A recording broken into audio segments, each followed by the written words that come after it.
Before clocks ruled the day and rent ruled the mind, medieval peasants lived by a rhythm that feels almost impossible to modern ears.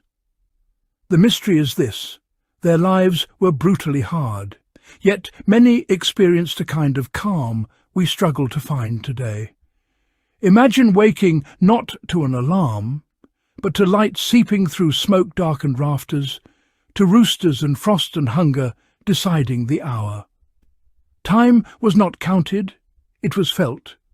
Stress did not arrive by email or invoice, but by clouds that refused to rain, or winters that refused to end.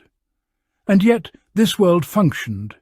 Fields were planted, families endured, communities survived without clocks ticking or landlords demanding monthly payment.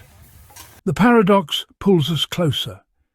How did people with so little technology manage a life that did not constantly fracture their attention? The answer begins in how medieval peasants understood time itself. Days were shaped by prayer bells, sunrise, and the slow arc of seasons. Work surged and softened like the land they depended on. There was exhaustion, yes, but rarely the grinding anxiety of falling behind an invisible schedule. In a world without precise hours, urgency came from nature, not from abstraction. This is the forgotten calm, hidden beneath the hardship, and it reshapes how we think about stress, progress, and what we traded away without noticing. To understand this calm, we have to step into the structure of medieval peasant life, a world where survival depended less on speed and more on continuity. Most peasants did not pay rent as we understand it today.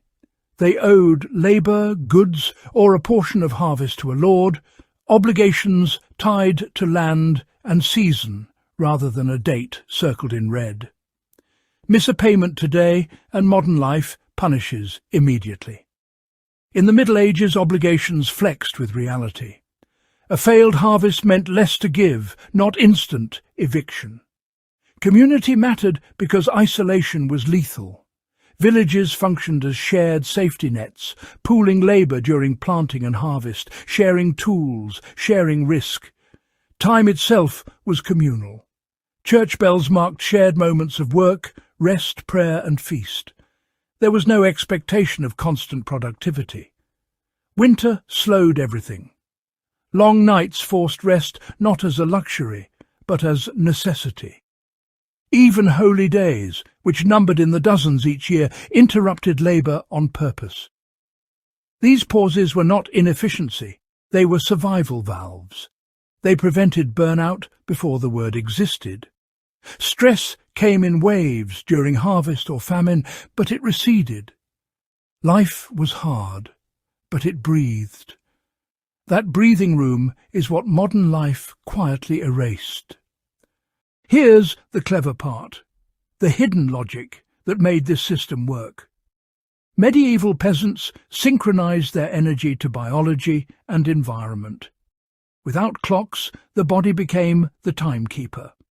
Work began when light allowed and stopped when darkness made mistakes dangerous. Tasks were chosen not by urgency, but by suitability. You threshed grain when it was dry, repaired tools when fields slept, slaughtered animals when coal preserved meat. Stress was seasonal, not constant. Even sleep followed a different pattern. Many peasants practiced segmented sleep, resting after dusk, waking briefly at night, then sleeping again until dawn. This rhythm reduced anxiety and matched natural hormone cycles, something modern science only recently rediscovered. Obligation existed, but it was visible and finite. You could see your field, your harvest, your duty. There were no abstract debts growing silently in the background. Knowledge passed through observation, not instruction manuals. If a system caused suffering, it was adjusted by necessity. Over time, this created a life where effort had clear boundaries. When work ended, it truly ended. That clarity is the forgotten technology, one replaced by precision timekeeping that promised efficiency but quietly demanded constant vigilance. This ancient rhythm speaks uncomfortably to the modern world. Today, clocks allow work to follow us everywhere, dissolving the natural edges that once protected the mind. Medieval peasants remind us that stress multiplies when time becomes abstract and endless. Their lives suggest principles we can still apply. Work aligned to natural energy cycles is more sustainable than forcing productivity at all hours. Shared burdens reduce individual anxiety. Rest is not laziness, it is maintenance. Even the idea of seasonal intensity has modern echoes, like focusing deeply for periods, then deliberately slowing down. Energy efficiency in medieval life came from not fighting nature. Self-reliance grew from knowing limits. Problem-solving meant adapting expectations, not accelerating output. When we design modern systems, homes, schedules, or even personal goals, these principles matter. The peasant's world was not peaceful because it was easy. It was calmer because its pressures were tangible, cyclical, and shared. Stress today often feels worse because it is invisible, constant, and solitary.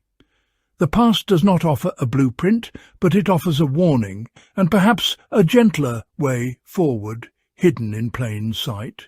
In the end, medieval peasants were not secretly happier or wiser than we are. They suffered, feared hunger, endured cold and loss. But they lived inside a framework that allowed the mind to rest when the body could not. Time was a companion, not a tyrant. Obligation was heavy, but comprehensible. Their world teaches us that stress is not only born from hardship, but from how hardship is structured. When life has clear rhythms, pauses, and shared meaning, endurance becomes possible.